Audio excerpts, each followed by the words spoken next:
Okay, start करते 9 बज गई अपने।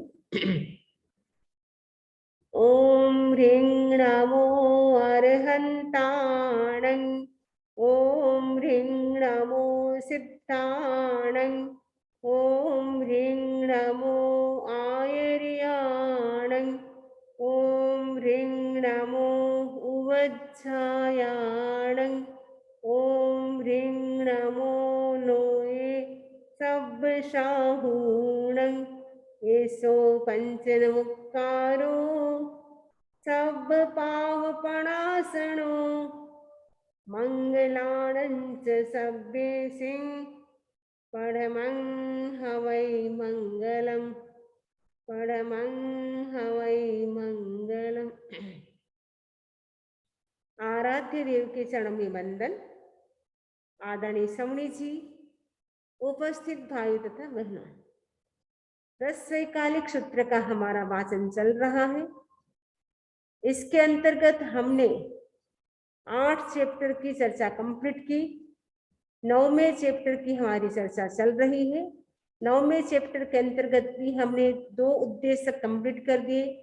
तीसरा उद्देश्य हमारा चल रहा है। इसमें से भी हमने 7 श्लोकों की चर्चा कंप्लीट की थी। आज हम 8वें श्लोक से चर्चा प्रारंभ करेंगे।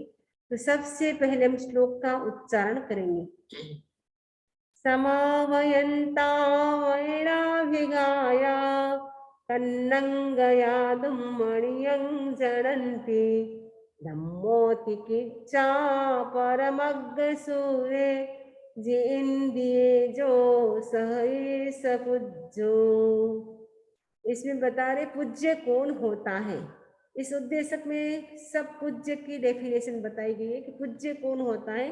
पूज्य यानी ग्रेट मैन कौन होता है वो बता रहे हैं। समावयंता वैराभिगाया, समावयंता का मतलब सामने आते हुए, वैराभिगाया, वैरा यानी वचन, वचन रूपी, अभिघाया यानी प्रहार के, प्रहार यानी कोई व्यक्ति है वो एकदम सामने से कड़वे कड़वे यानी कटु शब्द का प्रयोग कर रहा है। एकदम तीखे बाण जैसे चुभता है वैसे चुभते हुए वचनों का जो प्रहार करता है। कोई व्यक्ति यदि तीखा बोलता है या कटु बोलता है तो अपन क्या बोलते हैं, तो एकदम ऐसा बोल रहा है जैसे मेरे को चुभ रहा है, आपका शब्द मुझे चुभ रहा है। जैसे बाण होता है वो कैसे चुभता है, वैसे ही वचन रूपी कांटे भी बड़े चुभते हैं व्यक्ति को। तो इसमें बता रहे कि सामने से आते हुए वचन के प्रहार, कन्नंग गया, कन्नंग यानी कानों तक पहुंच कर, यानी कानों में प्रवेश कर वो क्या करता है, दौर मनुष्य, दुम्मणियम यानी दौर मनुष्य जनयंती उत्पन्न करता है। जैसे ही सामने वाले व्यक्ति के हम कटु शब्दों को सुनेंगे, हमारे कान में वो प्रवेश करेगा तो हमारा मन कैसा हो जाएगा, एकदम खराब हो जाएगा। ये व्यक्ति कैसा है, मेरे को कैसे कैसे मेरे लिए शब्द का प्रयोग कर रहा है, तो आप क्या है, उसने कितना ही अच्छा खिलाया वो भूल जाएंगे, लेकिन उसका जो एक कटु शब्द है वो आप हमेशा याद रखेंगे।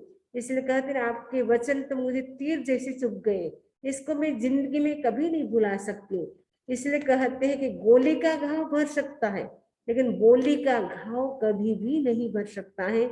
इसलिए बोलने में भी विवेक रखना चाहिए कि हमें कैसी भाषा का प्रयोग करना चाहिए। उत्तराधीन सूत्र का जो पहला अध्ययन है उसमें भगवान कहते हैं कि हमें धीमे बोलना चाहिए, आवश्यक बोलना चाहिए, अनावश्यक नहीं बोलना चाहिए, मीठी वाणी का प्रयोग करना चाहिए। जो इन सब बातों का ध्यान रखता है बोलता हुआ भी मौन करता है। ऐसे मौन बहुत अच्छा है, लेकिन कई व्यक्ति मौन तो करते हैं लेकिन बोलने का विवेक नहीं होता है, तो ऐसा मौन भी काम का नहीं होता है।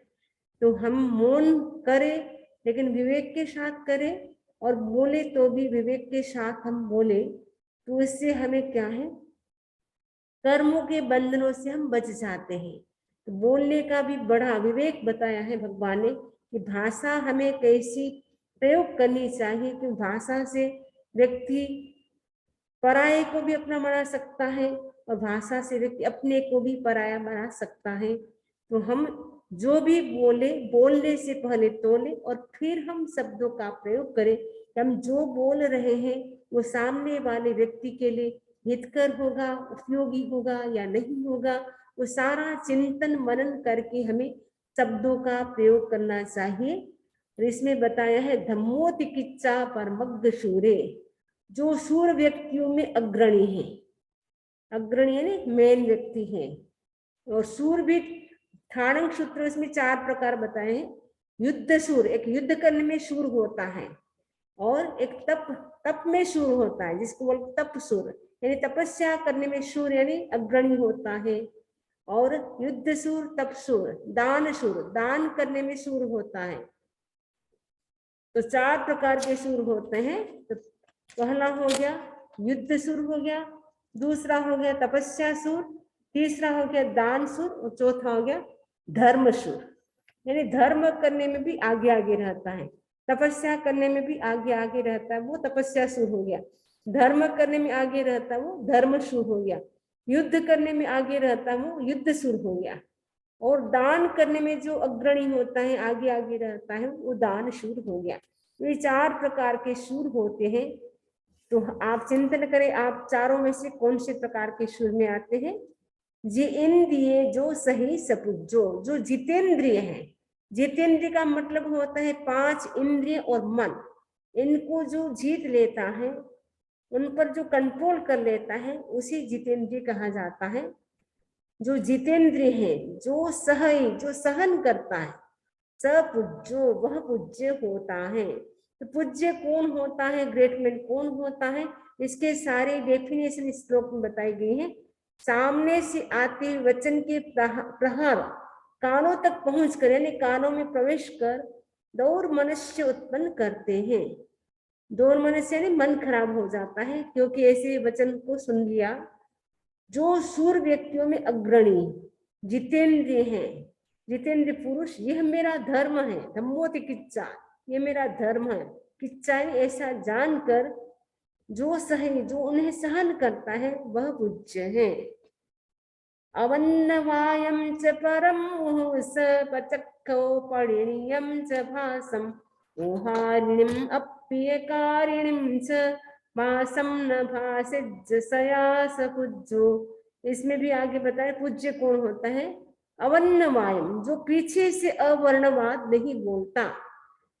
पीछे से यानी कई लोग होते हैं, सामने से तो बड़ी तारीफ करते हैं, हाँ बहुत आप अच्छे हैं, आप हैं इसलिए सारा काम चलता है सेंटर का, यदि आप नहीं होते तो सेंटर का काम भी नहीं चलता। सामने से बड़ी प्रशंसा करते हैं, लेकिन जैसे ही वह व्यक्ति चला जाता है तो पीठ के पीछे हम क्या बोलते हैं, अरे शमी जी आप तो पहली बार आए हैं, आपको पता नहीं कैसा व्यक्ति है। तो व्यक्ति क्या करता है, सामने तो मीठा बोलता है, पीछे से क्या करता है, उसकी चुगली करता है, निंदा करता है, अवर्णवाद बोलता है। तो इसमें बताया कि जो पीछे से अवर्णवाद नहीं करता, यानी जो पीछे से चुगली नहीं करता है, निंदा नहीं करता है।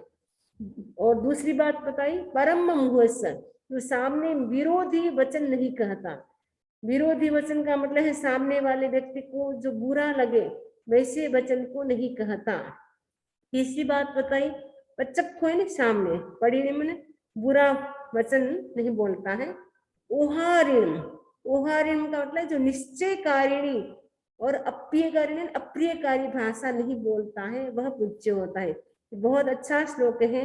यदि हमें पूज्य बनना है, ग्रेट मैन बनना है, बड़ा बनना है, तो उसके लिए सबसे पहला संकल्प करें कि हम किसी की चुगली नहीं करेंगे। दूसरी बात है कि जो सामने विरोधी वचन नहीं कहेगा, विरोधी वचन सामने भी नहीं कहना है और पीछे भी नहीं कहना है। जो निश्चयकारिणी, निश्चय श्योर, मैं ऐसा करूंगा वैसा करूंगा, इसीलिए साधु संत क्या बोलते हैं, ऐसा करने का भाव है, लेकिन ऐसा नहीं मैं ऐसा करूंगा वैसा करूंगा।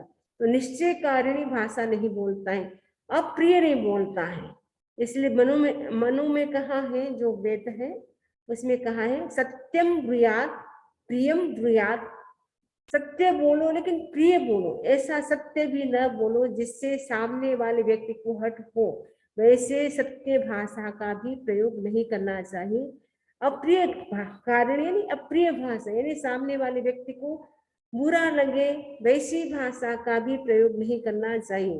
प्रिय भी हो, साथ में सत्य भी हो, लेकिन वो प्रिय भाषा होनी चाहिए। कई बार सत्य होती है लेकिन वो प्रिय नहीं होती है। सत्य के साथ प्रिय भाषा का भी प्रयोग करना चाहिए। और अप्रियकारिणी भाषा नहीं बोलता है वो पूज्य होता है। ये पूज्य के लक्षण बताए हैं। तो अगर हमें पूज्य बनना है, बड़ा व्यक्ति बनना है, तो ये हम याद रखें कि हम कभी चुगली नहीं करेंगे, सामने विरोधी वचन नहीं कहेंगे, अप्रियकारिणी भाषा नहीं बोलेंगे, श्योर निश्चयकारिणी भाषा में नहीं बोलेंगे, तो हम भी पूज्य बन सकते हैं। क्योंकि हमारे में भी अनंत शक्ति है। हर मनुष्य में, हर प्राणी में अनंत शक्ति होती है। तो हम मनुष्य हैं इसलिए हमारी शक्ति जागृत है। हम चाहे तो हम प्रयोग करें तो हम भी पूज्य बन सकते हैं। नेक्स्ट श्लोक है अलोलुये अक्कुहे अमाये अपि सुने या वि अदीन वित्ति नो भावये नो विये भावियप्पा अको हल्ले यसया सपूज्यो। पूज्य कौन होता है? अलोलुये, जो रस लोलुप नहीं होता। कई लोग होते हैं रस लोलुप का मतलब है टेस्टी टेस्टी वस्तु उसे अच्छी लगती है। जैसे होता है आजकल पिज्जा और क्या होता है पास्ता, ऐसी ऐसी चीजें अच्छी लगती हैं। तो जो रस लोलुप नहीं होता है, और रसीली जो भी वस्तुएं होती, मिष्ठान होता है, फरसान होता है, जो भी अच्छी चीजें होती है उसमें रस लोलुप नहीं होता है, यानी आसक्त नहीं होता है। अक्कू है अमाई, यानी इंद्रजाल आदि के चमत्कार प्रदर्शित नहीं करता। अक्कू है अमाई, अमाई का मतलब माया नहीं करता है, और अक्कू है का मतलब है इंद्रजाल आदि के चमत्कार प्रदर्शित नहीं करता है। कई लोग होते हैं बहुरूपिया बन करके आते हैं, अलग अलग रूप बताते हैं, तो वो ऐसा नहीं करता है। और अमाई यानी माया नहीं करता है। अपी सुने, अपी सुने का मतलब चुगली नहीं करता है। अधीन वित्ती, दीन भाव से याचना नहीं करता है। नो भावे नो भी भाव्यप्पा, जो दूसरों से आत्मश्लाघा नहीं करवाता। कई लोग होते हैं हमारी कोई तारीफ करे वो अच्छा लगता है, तो अपनी तारीफ है वो दूसरों से नहीं करवाता है। स्वयं भी आत्मश्लाघा नहीं करता। कई लोग होते हैं स्वयं भी प्रशंसा करते हैं अपनी और दूसरों से भी करवाते हैं। तो जो पूज्य बनता है वो क्या करता है? स्वयं भी प्रशंसा अपनी नहीं करते, तारीफ नहीं करते, दूसरों से भी अपनी तारीफ नहीं करवाते हैं। जो कुतूहल नहीं करता वह पूज्य होता है। पूज्य अगर बनना है तो ये बातें बहुत अच्छी है, छोटी छोटी बातें, तो ये जीवन में यदि हमारे आ जाती है तो हम भी पूज्य बन सकते हैं। तो कौन सी बातें होनी चाहिए? जो रस लोलुप नहीं होता है, इंद्रजाल आदि के चमत्कार प्रदर्शित नहीं करता, माया नहीं करता, चुगली नहीं करता, दीन भाव से याचना नहीं करता, अरे मुझे दो अमुक वस्तु दो, मेरे पास तो ये भी नहीं है वो भी नहीं है, तो दीन भाव से याचना नहीं करता, दूसरों से आत्मश्लाघा नहीं करवाता, स्वयं भी आत्मश्लाघा नहीं करता, और जो कुतूहल नहीं करता वह पूज्य होता है। गुणे ही साहु अगुणे ही साहु निन्ना ही साहु गुणमंच साहु ज्ञानिया अपगम अपयणम जो राग दोषे हिंसमोस पूज्यो। पूज्य कौन होता है बता रहे? गुणे ही साहु अगुणे ही साहु, गुणों से साधु होता है और अगुणों से असाधु। यदि कोई गुणवान व्यक्ति है जिसमें क्वालिटी है तो वो क्या है अपने गुणों से ही साधु बन जाता है। साधु का मतलब है अच्छा व्यक्ति बन जाता है। जिसमें गुण नहीं है, जिसमें अच्छी क्वालिटी नहीं है, वो असाधु बन जाता है, यानी असाधु बन जाता है। इसलिए साधु गुणों, साधुता को ग्रहण कर, साधु के जो गुण है साधुता को ग्रहण कर, और असाधु गुणों, असाधुता को छोड़, आत्मा को आत्मा से जानकर जो राग और द्वेष में सम रहता है वह पूज्य होता है। तो गुणों से साधु होता है और अगुणों से असाधु होता है। जिसमें अच्छे गुण होते हैं वो तो साधु होता है, यानी जिसमें दया के भाव है, जिसमें करुणा के भाव है, अहिंसा के भाव है, जो झूठ नहीं बोलता है, चोरी नहीं करता है, ज्यादा परिग्रह नहीं रखता है, या जो परिग्रह है बैंक बैलेंस है उसके प्रति अटैचमेंट नहीं रखता है, तो वो क्या है अपने ही गुणों से वो प्रशंसनीय बन जाता है।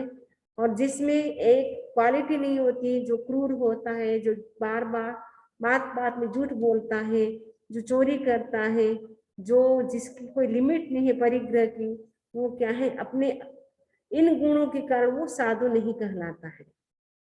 तो आत्मा को आत्मा से जानकर जो राग और द्वेष में सम रहता है, यानी आत्मा को यदि जान लिया तो वो क्या करेगा, राग नहीं करेगा ना द्वेष करेगा। वो सोचेगा उसके कर्मों के कारण वो बेचारा ऐसा कर रहा है, इसमें इसका दोष नहीं, उसके कर्म ऐसे हैं जिसके कारण वो ऐसा व्यवहार कर रहा है। उसमें मुझे ना उसके प्रति द्वेष करना है ना मुझे राग करना है, मुझे सम रहना है, मुझे तटस्थ रहना है। तो जो ऐसा चिंतन करता है वो पूज्य होता है। अदरवाइज हम किसी को देखते हैं तो उनके प्रति हमारा राग भी आ जाता है, किसी का गलत व्यवहार होता है हमारे प्रति तो हमारा मन क्या है, खराब हो जाता है, तो हम उसके प्रति द्वेष भी कर लेता है। तो लेकिन जो साधु होता है, अच्छी जिसमें क्वालिटी होती है, वो क्या करता है, अपनी आत्मा को जानने की कोशिश करता है। दूसरों में वो दूसरों के प्रति न राग करता है न द्वेष करता है, क्योंकि वो जानता है कि मेरी आत्मा है वो शाश्वत है, परमानेंट है। इसलिए गीत में भी कहा है, आत्मा हूँ आत्मा हूँ आत्मा आत्मा हूँ आत्मा हूँ आत्मा। मैं स्वयं गायक स्वभावी आत्मा आत्मा हूँ आत्मा हूँ आत्मा आत्मा हूँ आत्मा हूँ आत्मा। शास्त्र से भी मैं कभी कटता नहीं, अग्नि से भी मैं कभी जलता नहीं। जल गलाए तो गले ना आत्मा, जल गलाए तो गले ना आत्मा।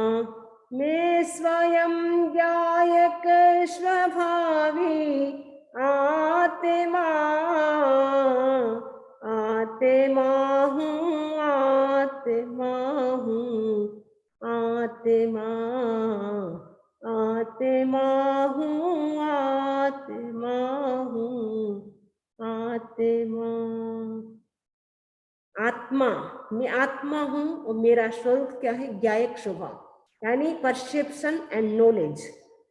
आत्मा क्या करता है, देखता है और जानता है, लेकिन वो राग द्वेष नहीं करता है, क्योंकि वो जानता है आत्मा है वो अजर है, अमर है, शाश्वत है, परमानेंट है। आत्मा को शस्त्र भी काट नहीं सकता है, अग्नि जला नहीं सकती है, पानी गला नहीं सकती है, क्योंकि आत्मा अजर अमर है, उसको कुछ भी नहीं कर सकता है कोई। बॉडी को जला सकते हैं, बॉडी को काट सकते हैं, बॉडी को गला सकते हैं, लेकिन आत्मा में अनंत शक्ति है, तो आत्मा को कोई भी जला नहीं सकता, गला नहीं सकता है। तो जो आत्मा के द्वारा आत्मा को जानता है, जो राग द्वेष नहीं करता है, राग द्वेष में भी मध्यस्थ रहता है, तटस्थ रहता है, वह व्यक्ति पूज्य होता है। तहेव डहरं व महल्लगं वा इत्थि पुमं पब्बय्यं गिहिं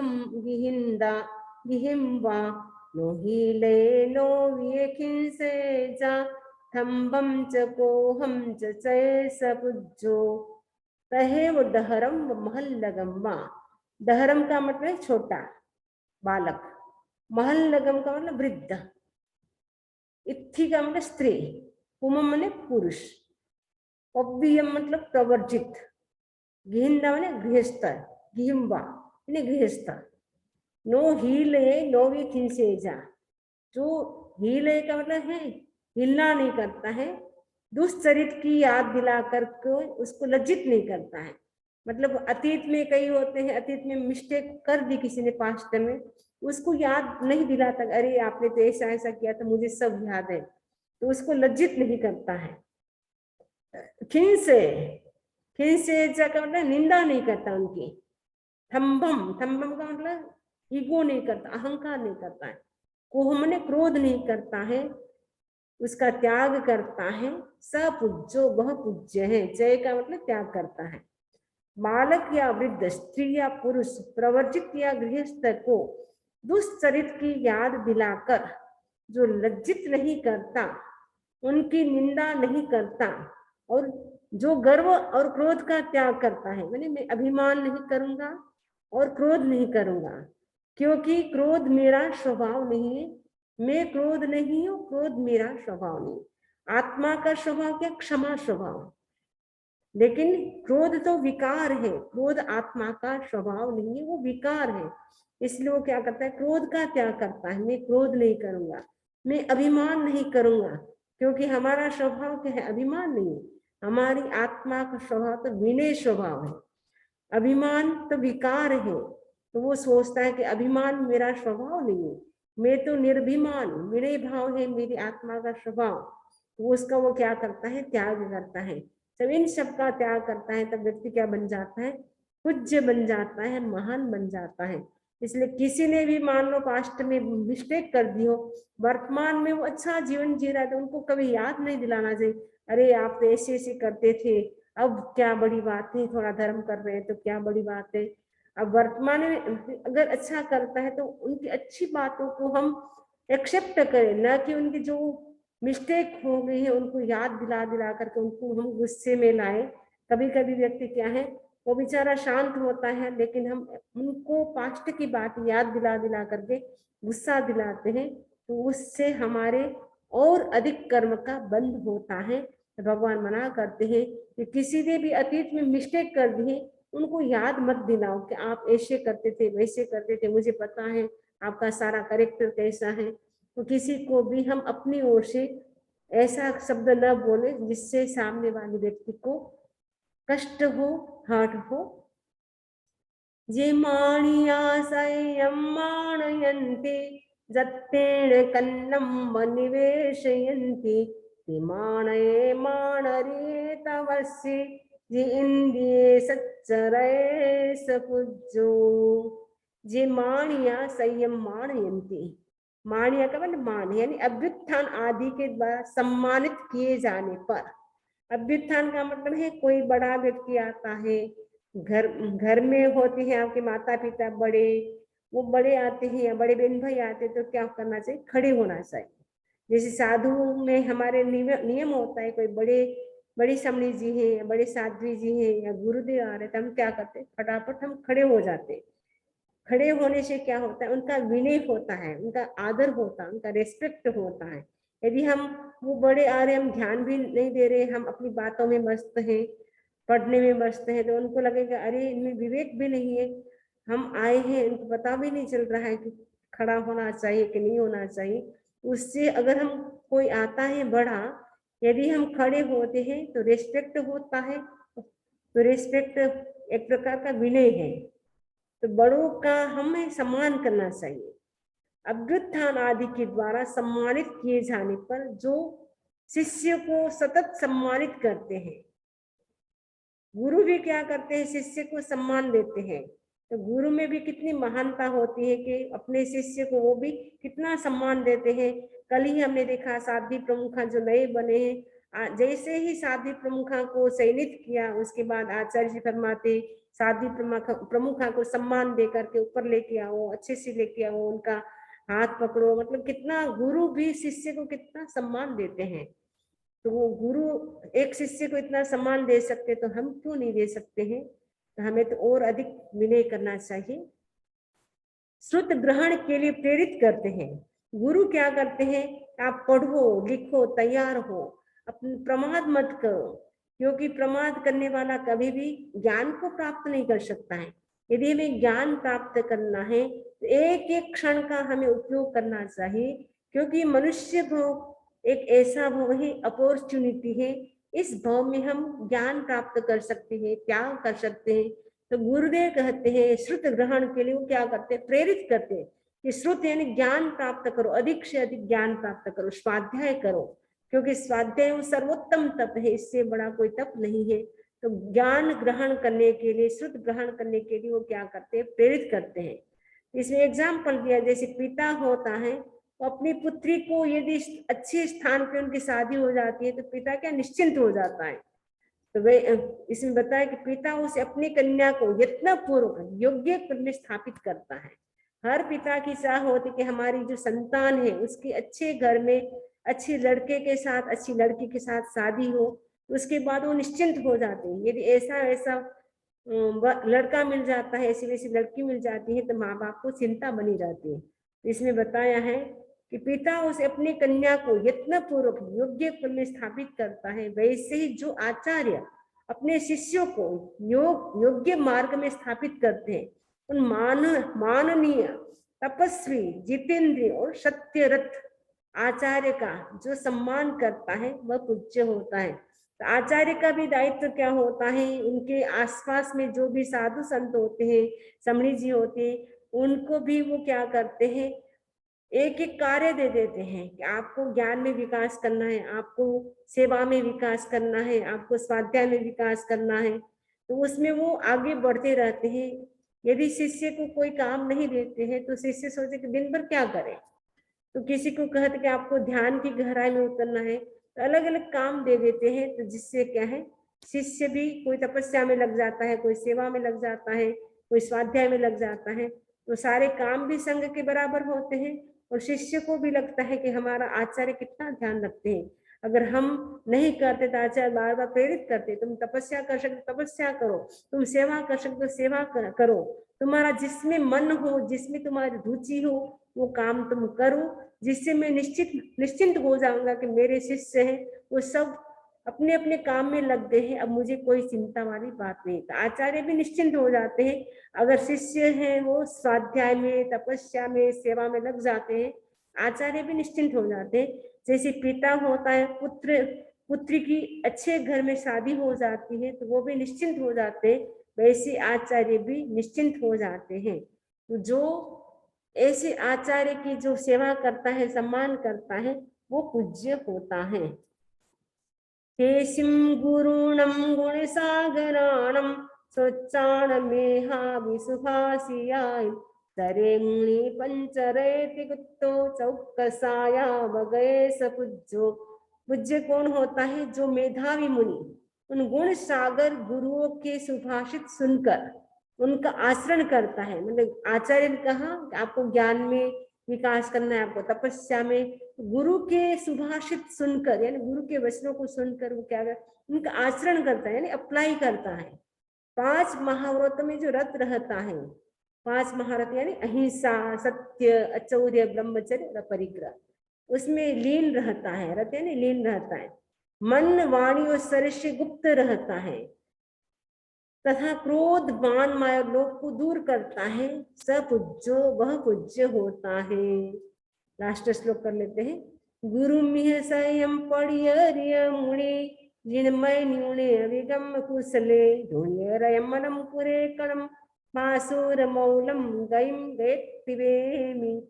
इस श्लोक में गुरु की सतत सेवा कर जिनमत निपुण, आगम निपुण और अभिगम यानी विनय प्रतिपत्ति में कुशल मुनि पहले किए हुए रज और मल को कंपित कर प्रकाश युक्त अनुपम गति को प्राप्त होता है। तो इस श्लोक में गुरु की सेवा करता है, भगवान की आज्ञा के अनुसार काम करता है, जो विनय करता है वो क्या करता है, इसी जन्म में वो क्या करता है, कर्म मल को समाप्त करके अनुपम गति को, अनुपम गति यानी मोक्ष गति को प्राप्त करता है।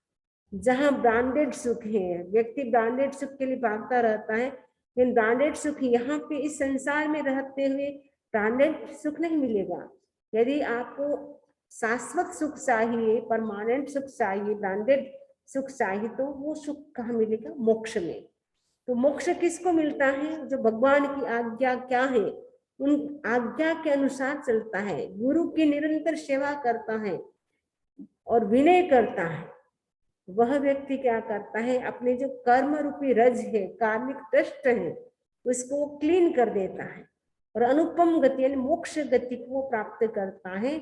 ऐसा मैं कहता हूँ, ऐसा आचार्य सुधर्मा स्वामी चंबू स्वामी को कहते हैं। इस प्रकार 9वें अध्ययन का 3रा उद्देश्य भी कंप्लीट हो गया। अब एक उद्देश्य और है, उसके बाद 10वां चैप्टर, फिर उसके बाद 2 चूलिका है।